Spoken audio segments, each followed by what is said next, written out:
$100 billion. That's the Pentagon's internal number for what this Iran campaign is actually costing. But here's what nobody's telling you about that figure. It's not even the scary part. And look, before I walk you through what I found, I'm genuinely curious where you're watching from today. Drop your country in the comments real quick. I actually go through them. $100 billion. That's the number the Pentagon is finally admitting to. And let's be honest, that's a staggering amount of money. But as I was going through the actual reporting from NBC, the Democracy Now! Piece, the internal estimates, I realized the money isn't what we should be most worried about. Here's the thing about war costs. They never stay at the first number. You know that, right? The Pentagon says $100 billion. But if you've paid any attention over the last 20 years, you know that's just the opening bid. I want you to think about something for a second. What does $100 billion even look like? It's more than the entire GDP of about 100 different countries. It's multiple aircraft carrier groups. It's years of hospital funding. It's rebuilding entire American cities. And we're talking about spending that on what exactly? So I spent the morning going back through exactly what these officials are saying. And I went back through the regional situation.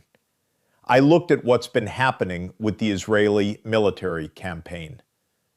I looked at what the U.S. is actually providing. And the more I read, the clearer it got. This isn't just about money. But let me back up for a second, because some of you might not have been following every twist and turn of this thing. And honestly, the mainstream coverage has been scattered. So here's what happened. The Trump administration has been supporting an Israeli military campaign against Iran. It's been ongoing, it's been intensifying, and now the Pentagon's internal cost estimates for the U.S. portion of this operation have apparently soared to around $100 billion. That's according to U.S. officials who spoke to NBC News. Now that number is enormous. But here's what's interesting.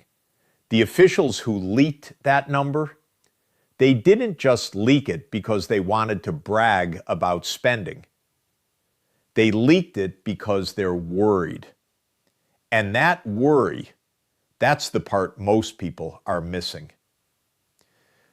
Look, I've been covering this stuff long enough to know that when the Pentagon starts talking about costs, it's usually a signal. They don't just throw numbers out there. These are careful, strategic leaks. And the message here is not subtle. The message is this campaign is more expensive than planned. And it's escalating. But let me tell you what actually made me stop. This estimate, $100 billion, that's just the U.S. side. That's American taxpayer dollars. That doesn't include what Israel is spending. It doesn't include the indirect costs. It doesn't include the long-term stuff, the veterans care, the equipment replacement, the impact on global oil prices. And if you know anything about the history of Pentagon cost estimates, you know they always come in low.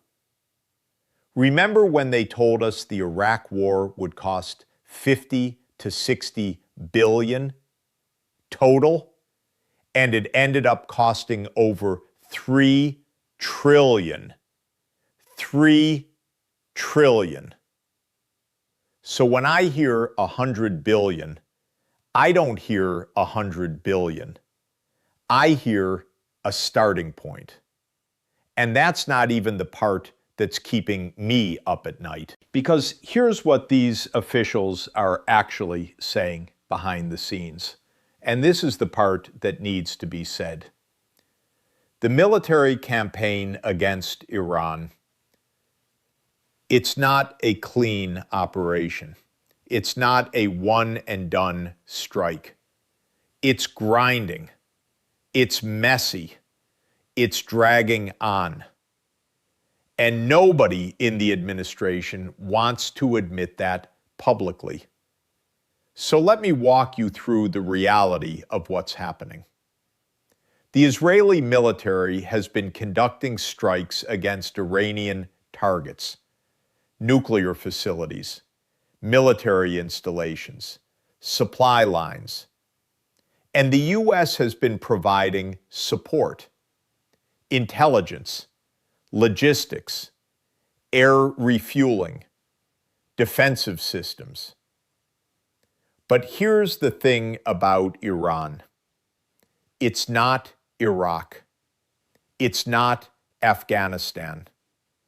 It's a larger country, more dispersed, more fortified, with a military that has spent decades preparing for exactly this kind of conflict. And they're not just sitting there taking it. Iran has been responding, launching strikes of their own, targeting Israeli interests, targeting U.S. assets in the region. And every time they respond, the cost goes up. Every time the U.S. has to send more assets, the bill gets bigger. I remember talking to a former defense official a while back, not about this specific campaign, but about the general concept of military cost estimates.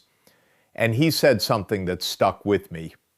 He said, the first number is always for the public. The second number is what the generals actually need. And the third number is what you don't find out about until after everyone's dead. That's grim, I know, but it's honest. So let's actually break down where that 100 billion is going. Because it's not just bombs and bullets. It's the deployment of naval assets, aircraft carriers, destroyers, submarines. Those things aren't cheap to operate. A single carrier strike group costs millions a day to keep at sea, and we've got multiple groups in the region. It's the intelligence apparatus, satellites, drones, cyber capabilities. That stuff costs billions just to maintain. It's the air defense systems, the Patriot batteries, the THAAD systems, and we've been sending more and more of them to the region to protect U.S. forces and allies. It's the replacement of munitions, the advanced missiles, the bunker busters, the precision-guided stuff. Every time we fire one, that's hundreds of thousands, sometimes millions, gone. And here's what's happening. Iran has been adapting. They've been using cheaper drones, cheaper missiles. They're not trying to match us dollar for dollar. They're trying to make us spend more than they can. It's a strategy. It's called asymmetric warfare. And it works. Because every time they launch a drone that costs $10,000, we shoot it down with a missile that costs $2 million. And we call that a success. And technically it is. We destroyed the threat. Good. But who's paying for that math? You are. Every single American taxpayer. And that's just the direct military cost. There are other costs, less direct, but just as real. Oil prices. Iran is a major oil producer. And when there's conflict in the region, prices go up. And that hits everyone.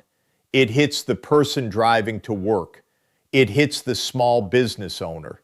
It hits the family trying to heat their home. And then there's the geopolitical cost. The longer this goes on, the more it destabilizes the region. And that's not just Iran. That's the Gulf states. That's the shipping lanes. That's the world economy. We're connected now more than people realize. I think sometimes because we're Americans, we get used to being insulated from global events. We get used to thinking, it's happening over there, it doesn't affect me. But that's not how the world works anymore, and we're starting to see that. Now I want to talk about something else, something that came up when I was reading through all this. The officials who spoke to NBC, they weren't just talking about the 100 billion figure. They were also talking about something else, something more worrying. They were talking about time. How long is this supposed to go on? Because 100 billion over a year, that's one thing. Still enormous, but manageable in the context of the U.S. defense budget. It's about 15–16% of the Pentagon's annual budget. But 100 billion over 3 years, that's different. And what if it's 5 years or 10? What if this isn't a campaign? What if it's a new normal? That's the question nobody's really asking. And the officials who leaked this estimate, they're worried because they don't know the answer. Look, we need to talk about the political reality here because this estimate is landing in a very specific moment. The U.S. is already carrying a massive national debt. We're already spending billions on other priorities. And the political environment, let's just say it's not cooperative. There's a real question about whether Congress is going to continue funding this at the current level. There's a real question about public support. Because war is always popular in the beginning. The first few weeks, it always seems like a good idea. The strikes are precise, the objectives are clear, the victory is just around the corner. And then it drags on. And then the costs become visible. And then people start asking, why are we doing this again? I'm not making a judgment about the strategic necessity of this operation. I'm really not. That's not my job here. My job is to tell you what's happening, what the numbers actually mean, what the officials are actually worried about. And what they're worried about is that this is a slow burn conflict, a grinding, costly, ongoing war without a clear end. So let me tell you the part that almost every network is missing. Because they're all focused on the 100 billion. They're all focused on the headline. And that's fair. It's a big number. It's a shocking number. But the detail underneath it, the detail that nobody is explaining properly, is that the 100 billion estimate includes something very specific. And here's where it gets interesting. The estimate isn't just for current operations. It's for a potential escalation, a wider war, a direct confrontation with Iran's military beyond what we're seeing now. And the Pentagon is preparing for that. They're not just counting what they've already spent, they're counting what they might have to spend. And that's why the number is so high. And that's why the officials are talking about it now, because they're trying to send a message. They're trying to tell the administration and Congress and the public that this is going to get more expensive, much more expensive, and someone needs to make a decision. Now, I'm not going to pretend I know what that decision is going to be. I don't. But I know what's at stake. And I know that this moment, right now, is a decision point. Because the United States is going to keep supporting Israel. That's a given. That's a bipartisan reality. That's not the question. The question is how much, for how long, at what cost, and who's going to pay for it. Let me pull back for a second, because I want you to understand the scale of this. $100 billion. If you took that money and you gave it to every person in the United States, just a straight up cash transfer, every man, woman, and child would get about $300. That's not nothing. That's a week of groceries. That's a car payment. That's a utility bill. And we're spending that on what? We're spending it on a war that a lot of Americans don't fully understand, a war that isn't being debated in any meaningful way, a war that might not be going the way we think it is. I know that sounds harsh, but I'm just telling you what I see, what the numbers show. And the numbers show a conflict that's escalating, a conflict that's getting more expensive, a conflict that's starting to raise serious questions, and nobody is answering those questions. So let me ask you one directly. Why is this estimate coming out now? Why are these officials talking to NBC right now at this specific moment? And what are they trying to avoid? Because in Washington, leaks are never accidental. Every leak has a purpose. Every leak serves someone. And I think, and this is just my read, I think the officials who leaked this number are warning us.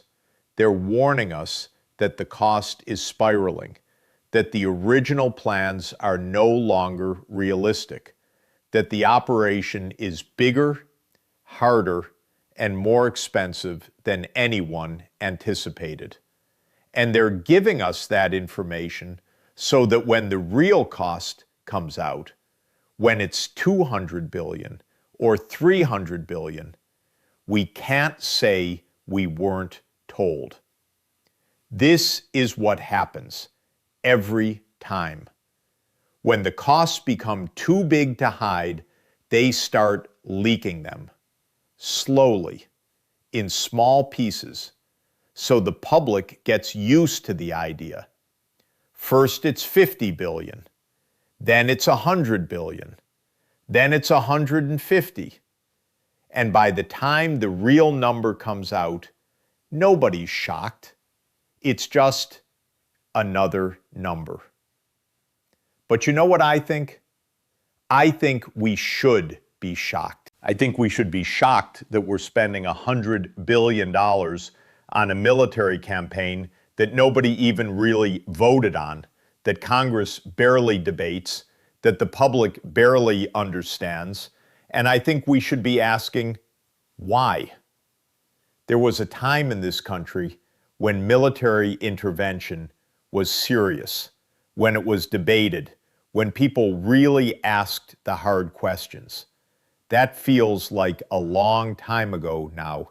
Now it just happens, and the numbers just go up, and nobody really pays attention until they get the bill.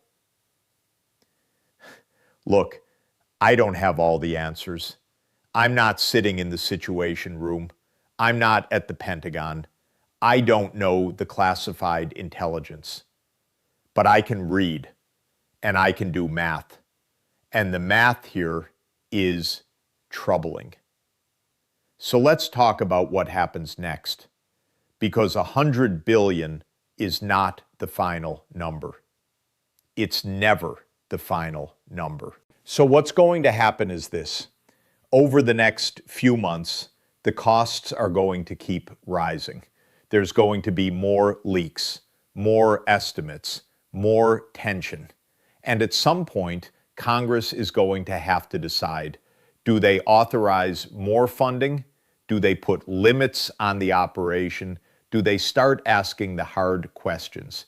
And I don't know the answer to that, but I know the political environment is volatile. There's an election in a couple years. There's a lot of anger in the country.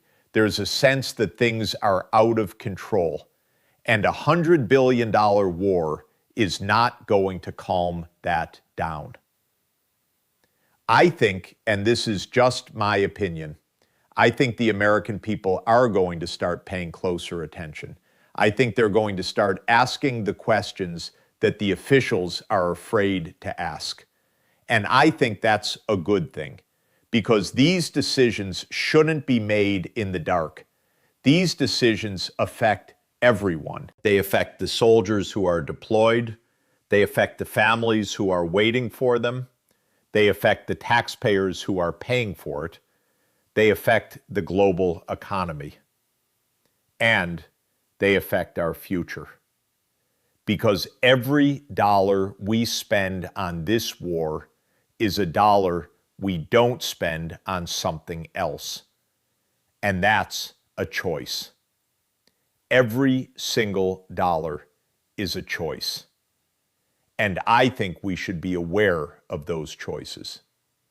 Now I want to go back to the human element for a second, because it's easy to get lost in the numbers. It's easy to get lost in the politics. But there are people involved in this.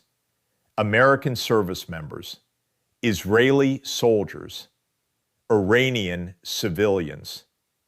And those people, they're not numbers. They're real. They have families. They have futures. And when we make decisions about war, those decisions have real consequences, real human consequences. And I think that's something we forget. Look, I'm not naive. I know the world is dangerous. I know threats exist. I know Iran is a serious issue. But I also know that war is the last resort, not the first. And I know that every war comes with costs that nobody anticipated. The 100 billion figure, that's the anticipated cost, the predictable cost.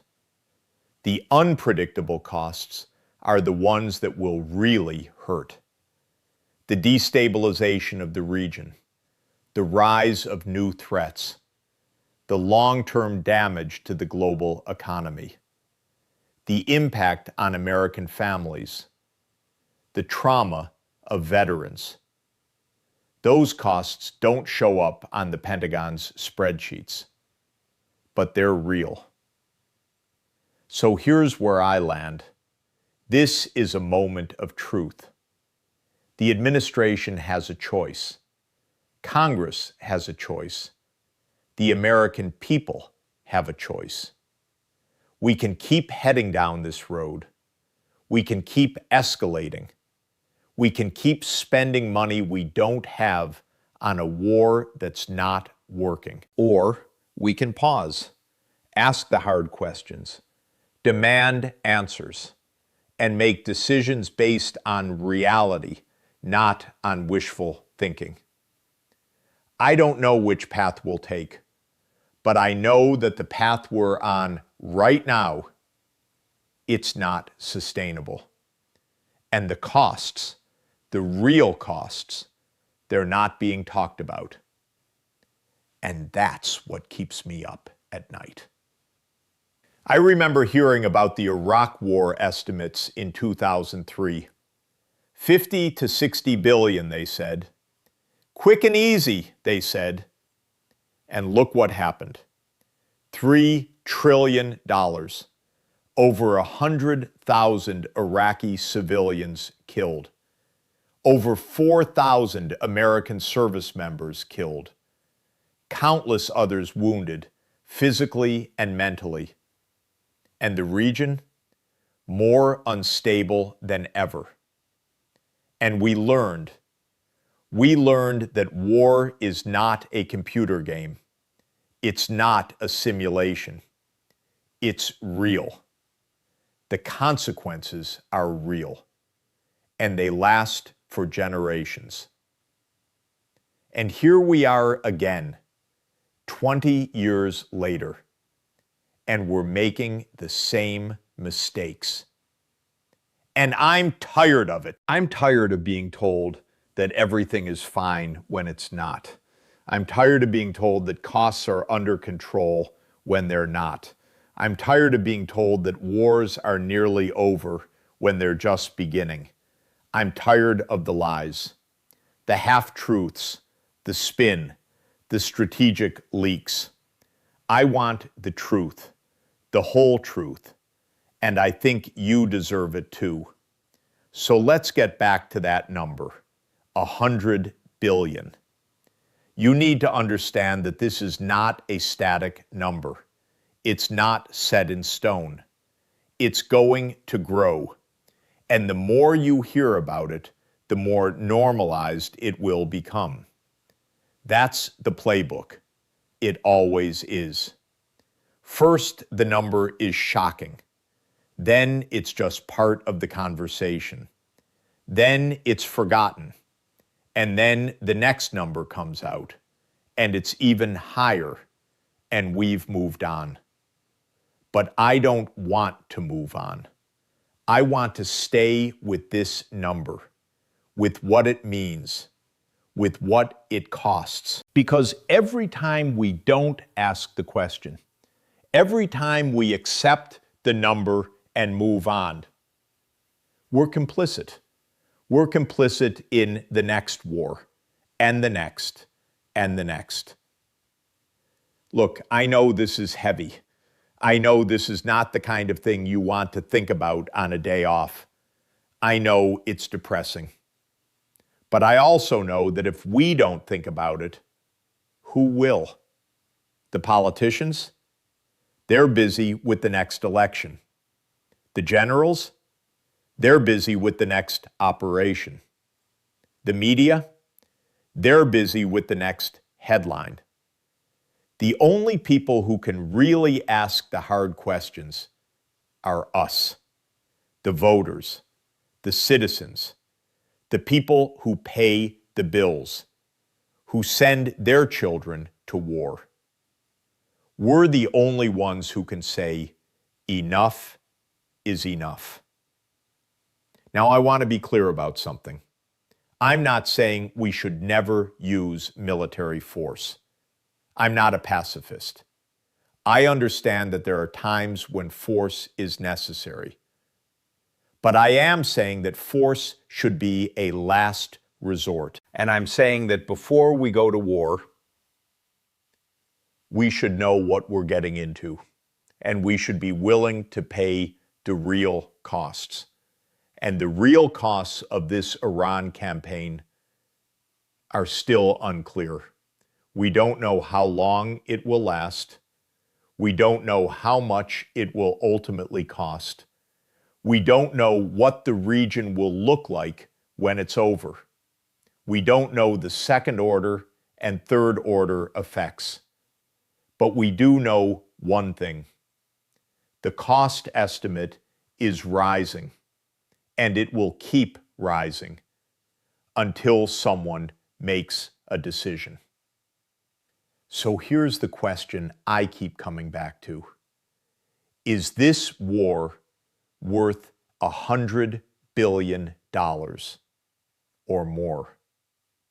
Is it worth the human cost, the geopolitical cost, the long-term cost? And if not, why are we still fighting it? I can't answer those questions for you. I can only tell you what I've learned, what I've read, what I've heard from officials, what I've seen in the numbers. And what I see is a conflict that's spiraling, a conflict that's getting more expensive by the day, a conflict that nobody seems to know how to end. And I see a $100 billion bill that we're all going to have to pay. And I know some of you are going to disagree with me. I know some of you think this war is necessary. I know some of you think the costs are justified. That's fine. That's what makes this country what it is. We can disagree. We can debate. We can talk about it. That's what I want. I want us to talk about it. Because right now, we're not. We're just paying for it. And that's not enough. The Pentagon knows what this is really costing. The officials who leaked the $100 billion figure know. The people in the rooms where decisions are made, they know. And they want us to know. They want us to start paying attention because they're afraid. They're afraid that this is going to get much, much worse. And they want you to be prepared. So here's what I'm going to do. I'm going to keep paying attention. I'm going to keep reading.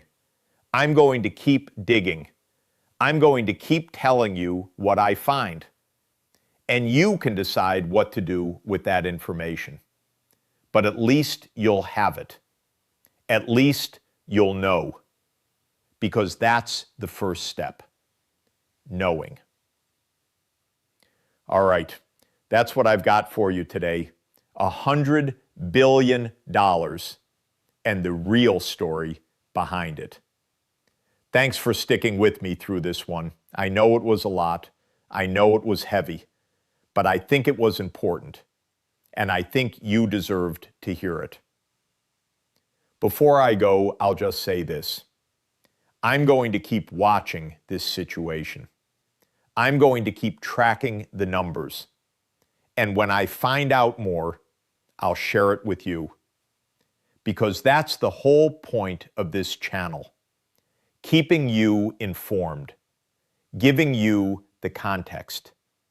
Telling you what the networks are missing. And if that's something you want, you know where to find me. Until next time, take care of yourselves and keep asking the hard questions. This isn't over.